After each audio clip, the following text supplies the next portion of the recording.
Hello, welcome to Books Up Close. I'm Chris Lloyd. This is the close reading show for writers, readers, and language nerds. In today's episode, I talk to Abigail Bergstrom about her new novel, Selfish Girls, which came out on the 10th of July. Abigail is an author and writer. Her debut novel, What a Shame, was published to critical acclaim, and the screenwrites were optioned by Seven Productions. She is the founder of Bergstrom Studio, a literary agency and publishing consultancy, and she also writes the Substack newsletter, Something to Say. Well, welcome, Abby. Thank you so much for joining me today. Thank you so much for having me. I'm excited to have this conversation. And nice to have maybe the first Welsh person on the show. I don't know. Yeah. It's an honour. It's an honour. So you'll hear both of our accents amp up as the episode goes along. Getting stronger and stronger as we get into it. Exactly. Sure. So the first question I ask everyone before we even get into this extract from Selfish Girls, your new novel, how do you feel about close reading? What is your relationship to it? And how do you feel about today's exercise, close reading together? Well, I mean, look, I definitely respect close reading as a discipline, you know, a way to honour language, slowing down to notice what's really happening in the text. It's essential. And close reading is very much at the heart of everything I do. As an editor for my authors, I'm close reading in my own writing. When I teach writing, close reading is the centre of the work. And it's not just about analysis. It's about learning to read like a writer, you know, note the subtext, how structure can create surprises or inevitability, really watching how good characterization forms. I don't see close reading as separate from writing. It is writing, you're just facing the other way. And the other thing that I think is really important is that we're living in a time, in a world around language, communication, where we're expected to be more polarized and distinct in our thinking. And, you know, what close reading does is show us that meaning isn't fixed. Two sentences, two people can take away entirely different interpretations. And that's before you start having a think about what the author's actual intention was, which sometimes you get to know and mostly you don't. So yeah, I did a degree in English literature and language. So this is going to take me back, I think, to seminar times. But I'm going to be honest, I think close reading my own work, that's something that's very private and that I do in the drafting stage. So the idea of close reading a passage from this novel today, which, you know, is just published, there's no time to make changes. So that critical eye, yeah, it feels a little bit daunting. No, that's good. That's great. And yeah, interesting to see it from the different angles as writer, as reader, as editor, the different kinds of close reading. And here, maybe you can just be a reader here. Who knows? Rather than author, see how far away from the text you can be. So we're going to talk about a passage from quite early on in the book. It's like the end of the first chapter, separate from the prologue. I did think about us talking about the prologue, but it's quite an intense prologue, just as a warning for people.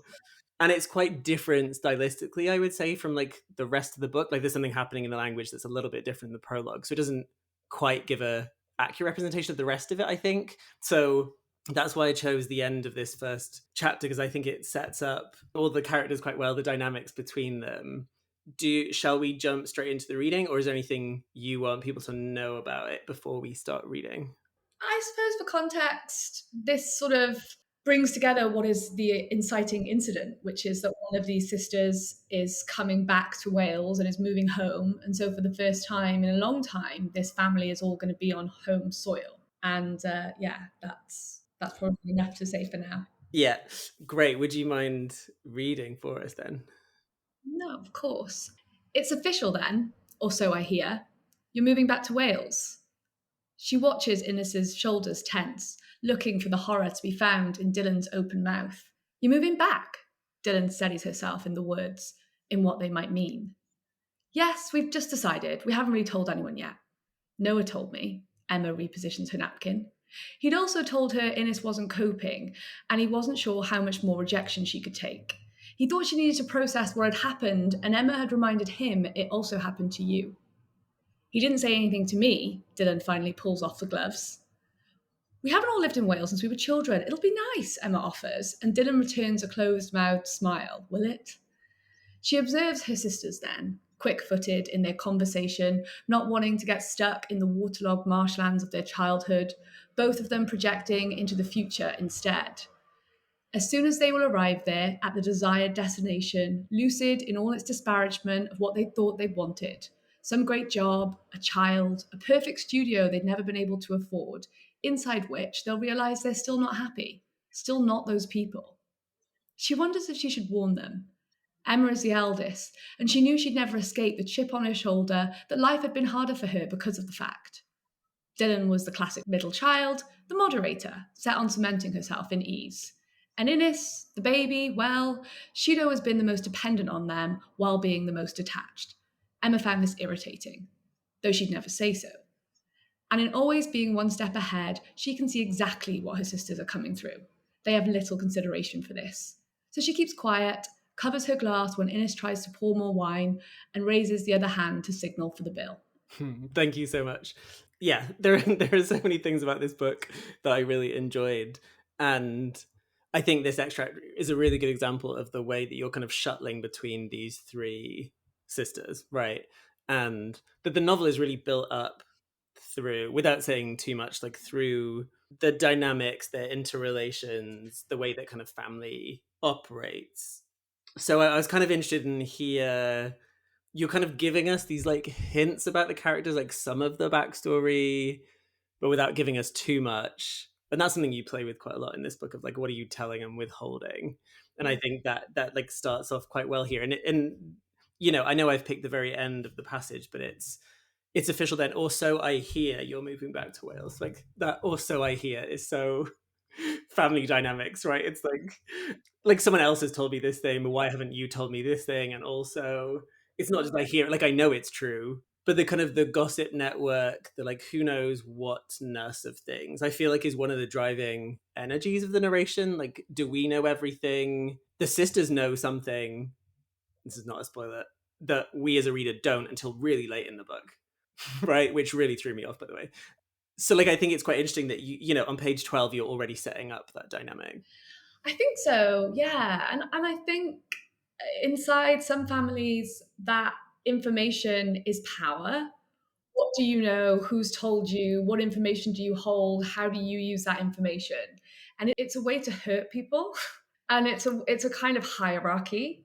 Yeah, I think, but they play with this power, with what they know and how they use that information. I think. Mhm. Even though, like, it's official, also I hear. Like, either it's official or it's made, you know, like, it's one or the other, but it just feels like everyone is. I mean, there are a lot of passive aggressive people in this book. I won't ask you any biographical details, but, you know, like, it felt very real to me. Yeah, I mean, look, I've got sisters. Full disclosure, I was under very strict instructions from them. That they didn't in any way want to be in the book, and I let them read the book before it went anywhere to kind of get their blessing and make sure they were comfortable. But without a shadow of a doubt, my understanding of sisters and how they communicate, and the modes of power, the subtleties of what's said, what isn't said, is something that is instinctive. Like I know it. I'm the youngest of three.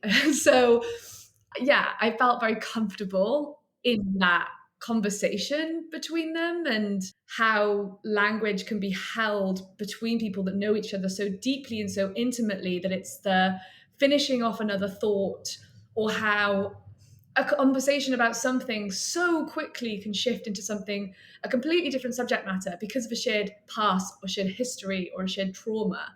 So it felt very natural for sure. Yeah, there's lots of conversations behind the conversations, right? Even you're moving back, Dylan steadied herself in the words in what they might mean. Like even that is a kind of signal that the language is the mode in which these sisters are working, but the words, I don't know, is there's like the words are too fluid or something, right? She has to steady herself in them as though, you know, language can't do all of the expressing between them, right? They're so effectively linked that language is like, I can't make sense of myself or each other through it. I don't know, I just thought that was a really interesting line. Yeah, yeah. And again, I think just the power that sisters have to destroy you with. a word or a sentence.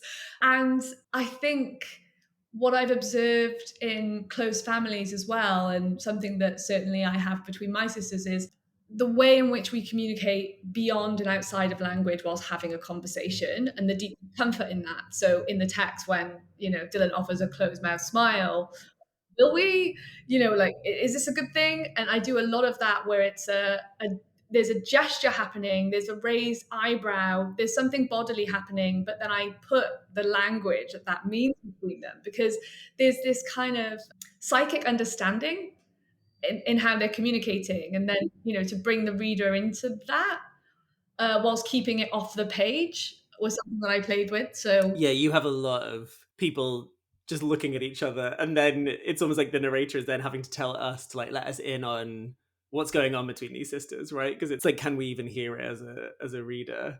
And those are always like in the italics, right? And you do that quite throughout. And I think that's, yeah, part of it is how much, and maybe we can come back to this later in terms of craft, but like how much as an author do you tell your reader? How much do you give them? How much do you let them infer?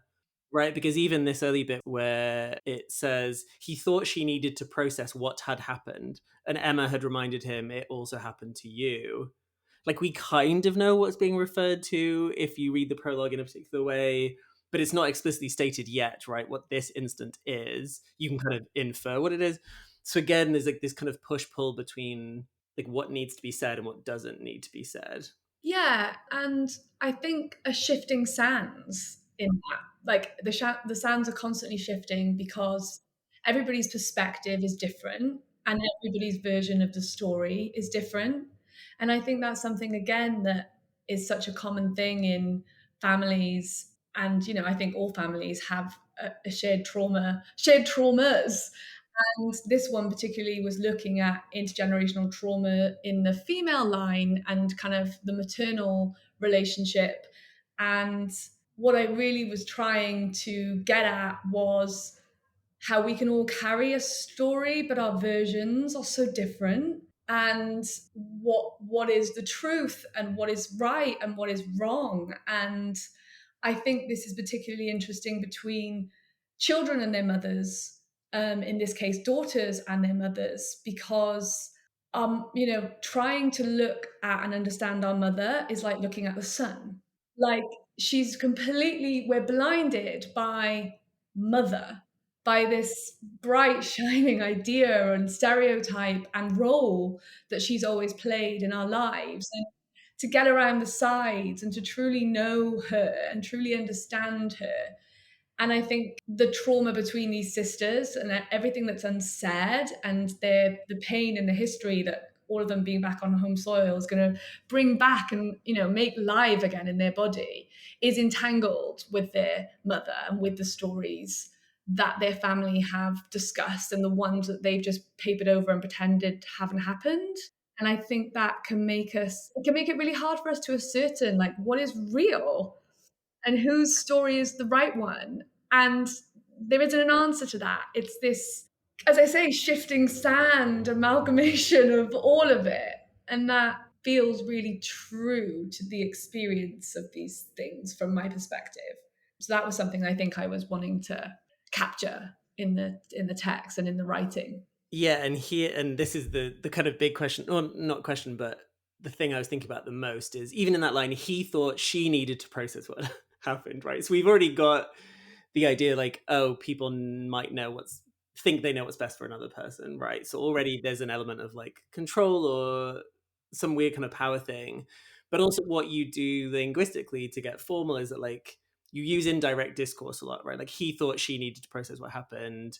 You do get a lot of speech, but there's a lot of time, and we'll get into this in the second part of the extract, of we're in people's minds often, but you kind of wander back and forth between them in each of the chapters. Like part of me could imagine a version of this book where each chapter is kind of told first person by a different character, but you maintain the third person but shift around within it, and I think that allows you to do something quite interesting. I don't know whether you want to talk about that at all, but like the decision, was there ever a version of this book where they were talking in first person, or did you feel like the third person did something different? To answer the question, no. First person and these characters telling their stories from their own perspective was never an option for this book for me. And I wanted to go deeper into that, like them being wrapped up in this, and say the living in all of their and both of their perspectives, because I think that's how families communicate. I don't think, we're not, we're never communicating anyone with solely through language. With our family, it's like even more intense, I think. And I wanted to write their childhood. So this book is written across three different timelines in a sense. You've got the present timeline, the present tense. You've got the girl's childhood and then growing up in their relationship with their mother as children, and then you've got Gwendolyn, the mother's childhood. And as you go back in time, those get shorter, to kind of represent this history and time and their separation from each other's stories as time goes by. And I wanted to write the daughter's childhood in the collective we. So I would write that, and then my editor would be like, I don't think it's working. I think you need to go back and change it and put it in the third person.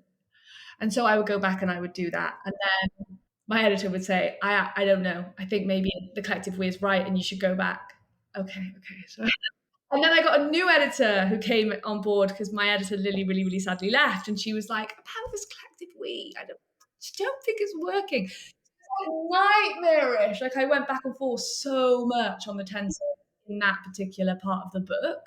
But no, for the present narrative, sorry, as in the book where the girls are grown up, they're adults. No, that was never a consideration. It always felt like it needed to be the third person. Yeah.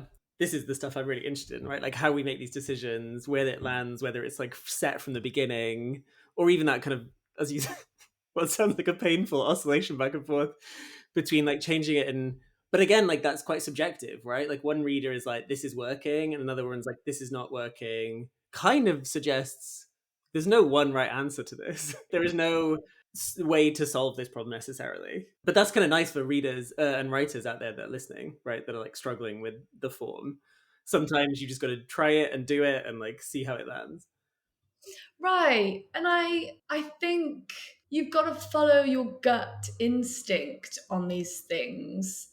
And sometimes it's fun at the beginning to have a play and to try on the different tenses and go, okay, well, what would this character look like if I was writing this from the first person? And I do that. Like I have done that, probably more so for my first book than this one. And I also think maybe there's something in my first book was written entirely in the first person. So maybe in a sense, like I wanted to do something a little bit different this time, just for variation, for my own sanity.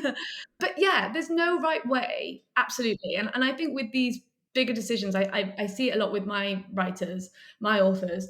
You can get so stuck in them, and you can apply so much, agonizing meaning to these decisions. That the most important thing is the commitment. You have to just commit to what feels right and just see it through, and only oscillate when your editor really makes you.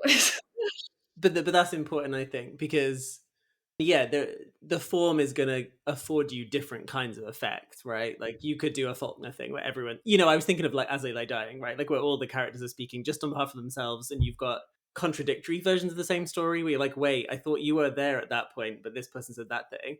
But because this book is so fluid, as you're saying, moving between those people, it does kind of emulate the way people are half expecting the other person's response already. We haven't all lived in Wales since we were children. It'll be nice, Emma offered.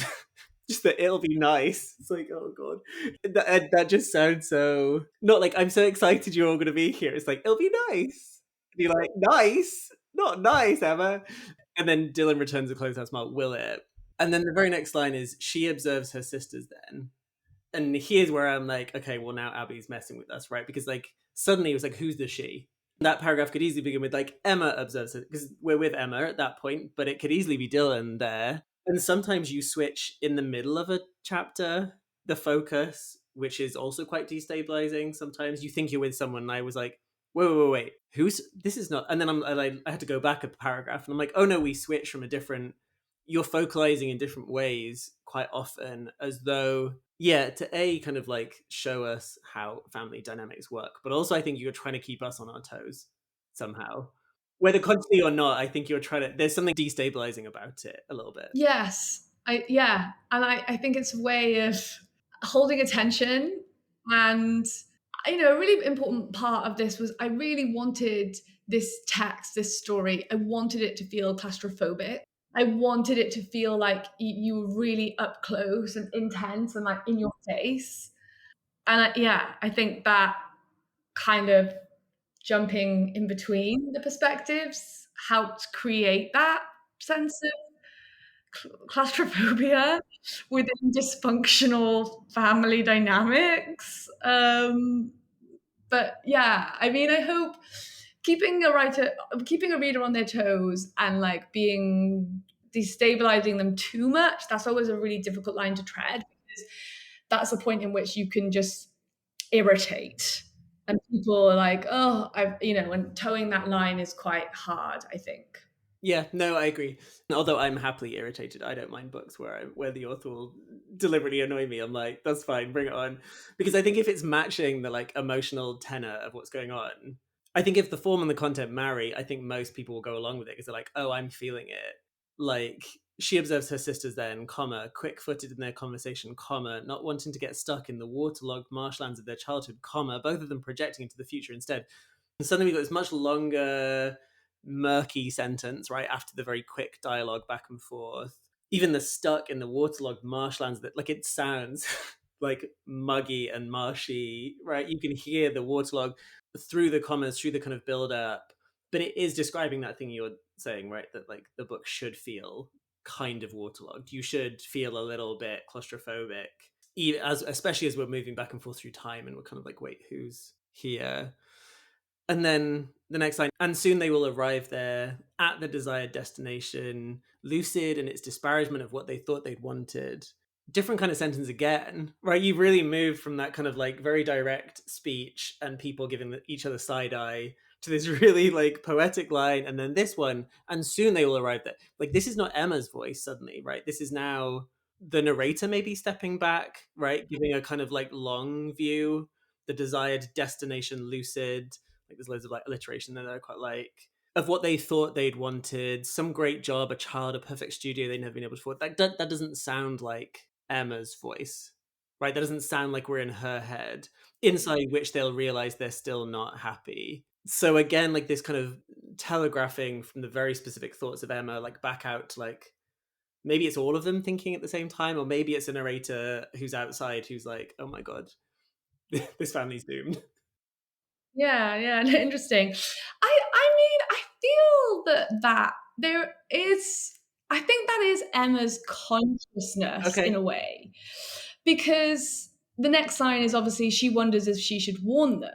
And I think I think she's speaking. I think the difference is at first she's looking at them and considering them and what they're doing, and then it's almost like she starts speaking for them as a collective. And it's like she's done this. She's gone. She's got the great house. She's got the perfect children. She's got the doctor for a husband. And she herself has realized that she's still not happy and she's still never be that person. And it's almost as if she feels that they haven't had that realization yet. So I think the shift is going from kind of talking about them to talking about them, including herself, maybe. And yeah, but it definitely feels like a different kind of language or discourse, right? If these are her thoughts, right? Like it's not, she's not using the same language to talk to them as she is to talk to herself. It's almost like she's because it's like, and realize No, they're still not exactly. happy. Like this book is so much about like the fantasies of the good life, right? And what the good life is supposed to mean for us. Like it feels like a very millennial book. I always bang on this podcast about millennials, but I'm sorry, that's just who I am. And it's the kind of fiction I've been reading. But like so much of it is, what is the life that I should be leading? Do I have access to it? And when I do, because as soon as they all are in Wales, everyone's like, is this what we wanted? How did we end up here? Like it's what we maybe should want, but like, is it what we want? And there's still not those people. I love that you move from those really long sentences to still not those people. Like almost all monosyllables, but not quite, but just a very short, sharp sentence that tells us, are they ever going to be those people? Is it possible to be those people? Right. Or is it just a kind of fantasy? Yeah. I also think these women have got a very painful past that they're living alongside and in denial of. And I think it's more that they have made certain decisions in their life and certain choices in the sort of quagmire of this unresolved, unaddressed pain. And that in facing it, perhaps it can create more space for them to be the people that they really want to be. I mean, I want to I want to say things about the ending now, but I'm not going to. We're going to focus on this passage. But yeah, like the book is very interested in like what happens when one sister's idea of like how things should be butts up against another's, right? And then how that butts up against the mums and all the rest of it. And like they each have their own particular ideas, and it's the kind of friction when they're all the friction of the storylines they have about each other as much as their own selves, like is as much about the idea they have of one another, because then that's what we get here. Dylan was the classic middle child. Like, so again, this is Emma, but you're not telling us it's Emma. So this, dear students, listeners, is free and direct discourse, right? Where you're giving us a character's thoughts, but you're not telling us it's their thoughts. And I think that's like an interesting choice as well, because it suddenly means we're fully in her mind, fully like in her thoughts, but we're having to figure out whose thoughts they are, or we're just kind of absorbing her thoughts as though they are natural, right? Dylan was the classic middle child, the moderator, set on cementing herself in ease. And Inez, the baby, well, she'd always been the most dependent on them. That well is the giveaway for me, right? That it's Emma's thought. You know, like, and Inez, the baby, well, she'd always, it's like she's rehearsing this story she's told 100 times, being the most dependent on them while being the most attached. Like this is why I love close reading. This is that one well in the commas tells you, oh no, this is Emma's thoughts. This is not the narrator. This is Emma and her reading of the family while being the most attached. Emma found this irritating, and then suddenly she comes back into the sentence, right? So my sideways question would be like, are you the most dependent with the most attached? If you are the baby in the family. But even though like that next line though, like though she'd never say so, that also feels a bit like older sister being like, oh, she won't even admit who she is, right? Like she feels so over the sisters. But they haven't even like all arrived back yet. It's quite fun. The thing about Emma as a character is that she's kind of the peacemaker. Like even at the beginning of this section, she's also like, oh yeah, Noah told me that that's happening, and oh yeah, but it'll be nice. We'll all be there. Like, come on, guys, it's gonna be okay.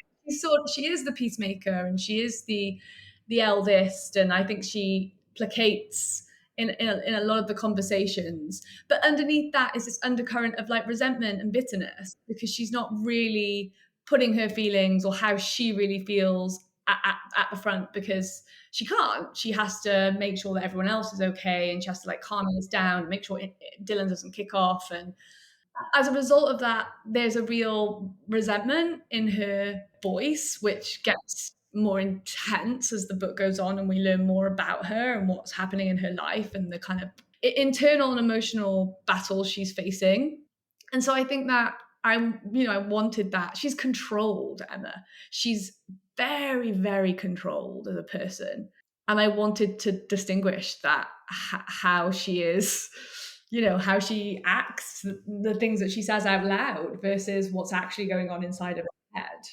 Yeah, I think that's like the most important bit, right? That even like externally, not just controlled, but also controlling, right? In certain ways. But internally, she's just like, well, I figured it all. And in being one step ahead, she can see exactly what her sisters are coming through. Like, I can see the journey you're going on. Been there, got the t-shirt. Should I bother to warn them? Should I explain? Or should I just let them have this like realization about life, the painful, bitter, sweet way that I did? And they've got no consideration for the fact that I'm older and wiser and I've been there. They're not even interested. So I'll leave them to it, and I'll flag for the bill. They can get on with it. But if somebody in that moment would ask her, she'd be, "Oh, yeah, can I placate you? Is there anything you need? Oh, yeah, I'm fine," And I like that about her. I think it's very real. I think a lot of us conduct ourselves that way. It's not even a tension. It's like everyone around her is aware that this is what's happening. She's not fooling anyone because they're her family. They know that she's controlling. They know she's difficult. They know she's resentful. So that's interesting as well. Like, in seeing her through the sister's eyes or the mother's eyes, it makes her real. It makes her feel. She's always felt very real to me Emma alive and breathing, and a real, yeah, such a strong sense of her. Yeah, they are definitely fully fleshed out individuals, right? They all have their very particular modes. I just think it's interesting how through these like narrative devices, I guess, that you kind of get us on side with some of them, and then they do like really, really obnoxious things. You're like, okay, I'm back to preferring Dylan again. Do you know what I mean? Like, I'm like, she's a bit more like manic and chaotic, but I kind of prefer over this kind of like they have little consideration for this. So she keeps quiet, covers her glass when Ines tries to pour more wine. Just that's like a not even like, oh no, thanks, I'm okay. Just like, Such a big sister move, though. That's such a big sister. I mean, to be fair, my eldest sister, neither of them have ever done something like that to me. But like they do things where it's like they're in charge and they can signal or do something, and I'm like, oh right, yeah. Even though I'm in my mid-30s, they're still in charge because that's the dynamic. And I think that's such a subtle thing, what a big sister can do. And you're like, oh yeah, like you still think you're in charge. yeah, and raises the other hand. I just love like one hand over the glass and then raises the other hand to signal for the bill, which even like signaling for the bill, right? Like just that, I don't know, just, and that's how the chapter ends before we jump to a different place in the story. And I don't know, like one could take away from that, well, like here are the dynamics set in stone. Emma is this person, Dylan's this person, Inez is the other one. Like we know the coordinates of everybody, partly because Emma is the one that's been like leading the charge in the kind of narrative voice at least. But then as we move into the next section, actually we move slightly to a different person, and then we're like, oh, maybe that's not quite how I imagined it, and maybe people are actually not the same. I don't know. Like you open up room for dissent and a little bit of space for the reader to kind of figure out where they are in this mix and like who to fully listen to, who to trust, where to place ourselves. And I think that's quite fun in a way. Hmm.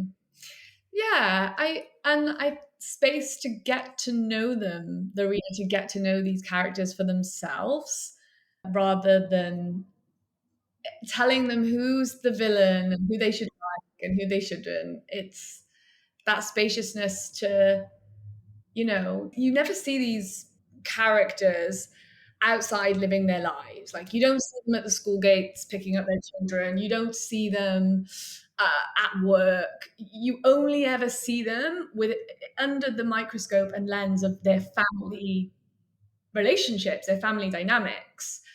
That's interesting in and of itself because I think all of us could probably admit that who we are at home, quote unquote, at Christmas time, we all talk about how we sort of revert back to, right, regress, to these bickering 14-year-olds on the sofa arguing about who had the last purple quality street or whatever it is.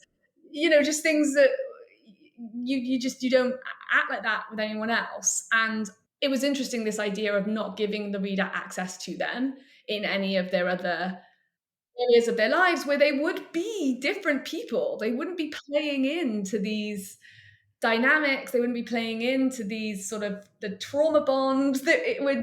And so I have a lot of compassion for them in that sense. Like you are only really seeing them in this pressure cooker. Yeah. No, that's a really good thing to say actually, that like we only ever see them in relation to one another. And it is that relationality that I think that really like drives the book. Above all else, like that people aren't isolated kind of units. These women bleeding into each other, but at the same time, they are distinctive, and their response to their upbringing has been informative in very, very different ways. And that's always an interesting thing. You can have a shared history, and yet how you've decided to take that history and build yourself and build your life is completely different to a sibling. But there's some sort of comparison, I think, that sits there with somebody who you've shared a life with and formed with, and then to how your lives then look later on down the track, and how that comparison lives. And obviously, no spoilers, but for these characters, some of those things are really intense, and they feel that things have been stolen from them. things have been taken from them by each other that should never have been taken. That feels like a really good place to end of it because now people can just go buy the book and find out. And it is now out, people, so you can go buy it in your local bookshops. Let me ask you then about your writing. Do you have a set practice? Do you have a process? Do you have rituals? Do you have like time and place and all that kind of stuff? I want to know. Right. I'm totally corporate coded because I, spent so many years working for corporate publishers and literary agencies. So it kind of serves me now in my creativity in the sense that I'm just quite disciplined. But I run my publishing consultancy, literary agency. I'm working there Monday through Thursday, and then Friday is my dedicated writing day. So I think that's the other thing as well. It's like Monday through Thursday, I'm busy doing other things. So if I don't write on Friday, I'm not writing again for another week unless I spend my weekend doing it, which I do when I'm really, really in love with the book. And in that redrafting, sometimes I'll spend a weekend. But on the whole, I wrote Selfish Girls every Friday for the last 3, 4 years. I'll get up early. I can't listen to the radio or look at my phone or engage really in like the world or a conversation with my partner. Like I just sort of feel I need a clean brain and mind. And so I'll come into my office very early and light a candle. And then I just start. And usually I can go on a good day for sort of 4, 5 hours, sometimes six, and then it starts. But I know when it's done, not because of me running out of wanting to work, that it just becomes drivel. Like what is coming out? I'm like, this is really bad. Now you have to stop. And then I come back the following week and I go again. Okay, so you've got a candle, but like hopefully you're eating snacks during this time. Yeah, yeah. This. I don't know. Some people like I just sit and I just write and write, and I'm like, no, no, you need to stop and have a cup of tea. My God. Yeah, I might pop down and get a cuppa for sure. Or I quit smoking quite a few years ago now. But sometimes when I'm writing like the thing that I really, really need to like work through an idea, and of course this is just terrible bad habit, is to go and have a cigarette on the balcony. And that can become part of my process in, in a way that I've kicked smoking everywhere else in my life. If I have a glass of wine or I have a coffee, I don't think about it. But when I'm writing, I'm in it and I'm stuck with something, it's the last place I need to kick it, I think. Do you find that kind of like going back to it a week later? Is that like helpful having that space like across the week, or are you kind of like, oh, I really want tomorrow to like go back to this? Like, Sometimes it's helpful, sometimes maybe it's not, but it's just the way it's what I've got to give it alongside everything else that I'm doing. And as I say, if I have that day on a Friday, then I might start my Saturday morning reading a cup of tea in bed, reading over what I've written. And if I need to, I'm running behind on deadline, I can get up early and do some in the morning, but I don't put that expectation on myself. And I really, really, really try and just concentrate it on that Friday because I've had, bad experiences of like medicalized burnout where I've sort of been not able to do, not be able to get out of bed for like almost half a year. So I know what pushing myself does. So again, it's that discipline of going, this is your time. Enjoy it, make the most of it. And you know what, Chris, I think there's something really relieving about that because otherwise it's this constant thing over you where it's like, I should be writing, I should be doing this, but I need to catch this idea before it runs away from me. And actually, like, it's so structured. I don't question it. I come in every Friday and I just write. That's just what I do in the same way that it's the same way I'll book a gym class in advance. I just get up and I go to the gym class. I don't think about it. It's in my diary. It's what I do. As I say, that corporate coded helps, and it helps me manage my energy, and so I don't overgive, which is my problem. but it's just like what you do. Like I'm a writer. This is what I do on this day. Yeah, as opposed to it is my all being. I have to be doing it all time. Yeah, and in the early ideation, like I promised myself that I was gonna have like a break before starting on the next book.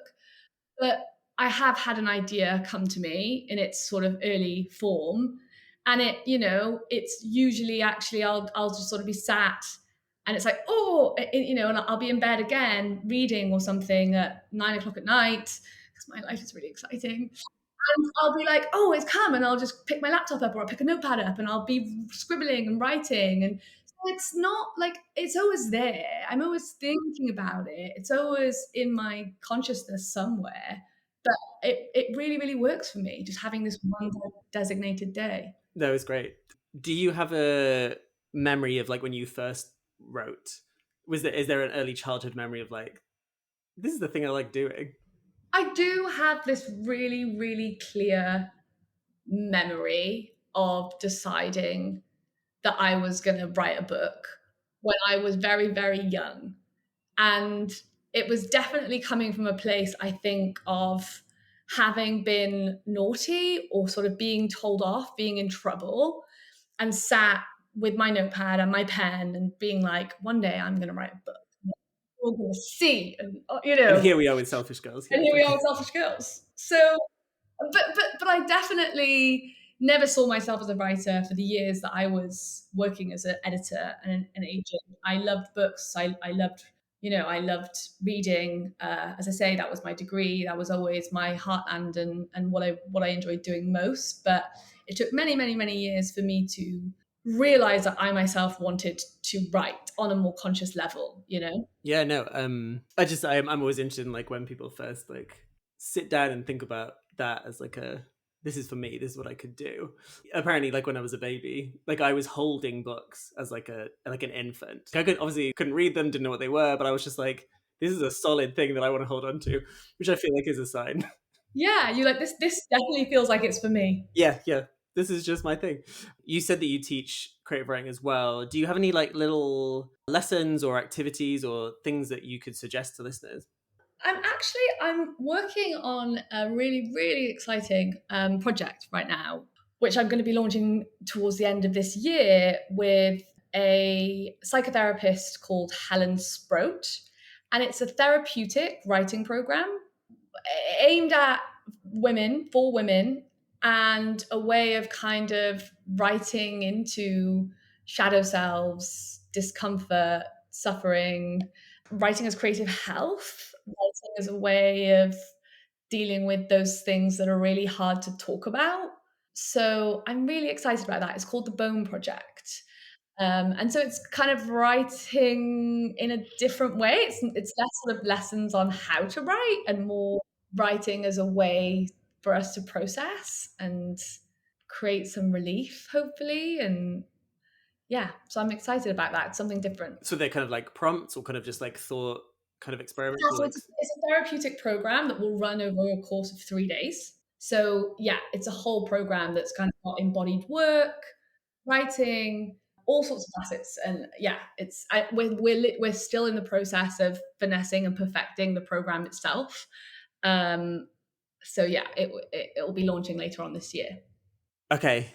Last question. What books are you recommending? What do you want people to go and read? New things, old things, things coming out. I've just finished The Dry Season by Melissa Febos.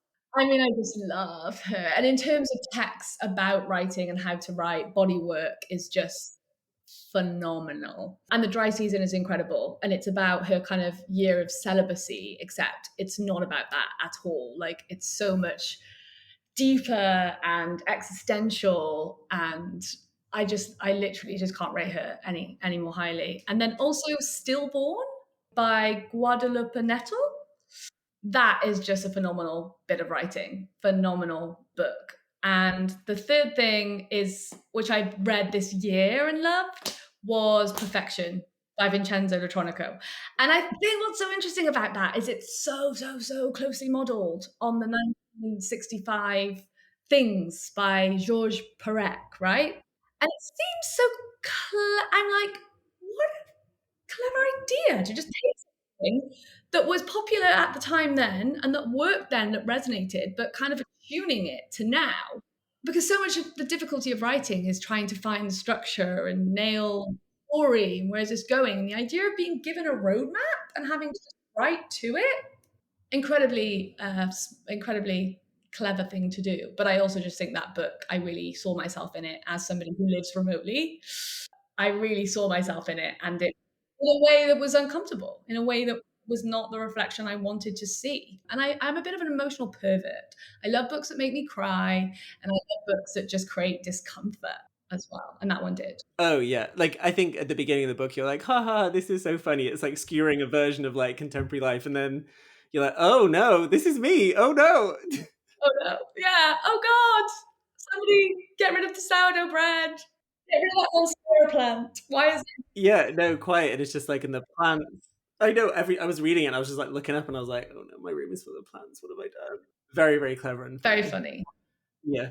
Those are really good recommendations. I've not started the new Phoebos book, but I've like read her other ones and she's gonna kind of writer that makes me both want to write more and give up on writing. So I totally agree with that. Yeah, I feel the same. well, thank you for those. And thank you so much for your time today, Abby. It's been really fun. Yes, so great to chat to you, and thanks for reading Selfish Gills so closely. Thank you for listening to this episode. Please subscribe if you haven't already, leave a review, and share with people you know.